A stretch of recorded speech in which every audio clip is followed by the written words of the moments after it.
आइए सुनाते हैं एक कहानी। रामायण की कहानी। लक्ष्मण जी ने सोए 14 साल नहीं। आइए सुनाते हैं। अच्छा लगे तो लाइक और सब्सक्राइब कर दीजिएगा चैनल को।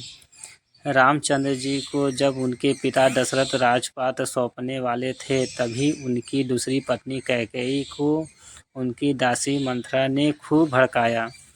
मंथरा ने कहा कि राजा तो आपके बेटे को भरत को बनाना चाहिए। इसके बाद कैकेयी ने राजा दशरथ से 2 वर मांगे। पहला, भरत को गद्दी मिलनी चाहिए और दूसरा, राम को 14 वर्ष तक वन में रहना होगा। राजा दशरथ को अपनी पत्नी के वर पूरे करने पड़े। जब रामचंद्र जी वनवास के लिए अयोध्या से निकले, तब लक्ष्मण जी ने भी उनके साथ जाने की इच्छा जाहिर की। लक्ष्मण के वन जाने की बात सुनकर उनकी पत्नी उर्मिला से भी साथ जाने की जिद करने लगती है।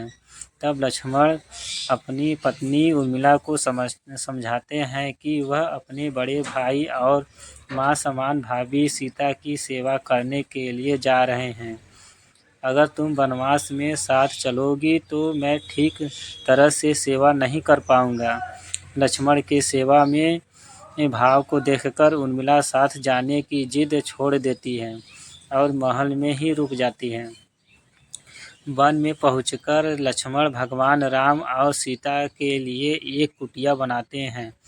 जब राम और सीता कुटिया में विश्राम करते थे, तब लक्ष्मण बाहर पहरेदारी करते थे। वनवास के लिए पहले दिन जब लक्ष्मण पहरेदारी कर रहे थे, तब उनके सामने निद्रा देवी प्रकट हुई।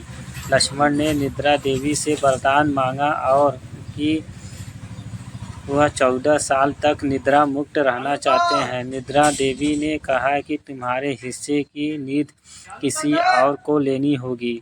लक्ष्मण कहते हैं कि उनके हिस्से की नींद उनकी पत्नी को दे दें। इस कारण लक्ष्मण 14 साल तक नहीं सोए और उनकी पत्नी उर्मिला लगातार 14 वर्ष तक सोती रही।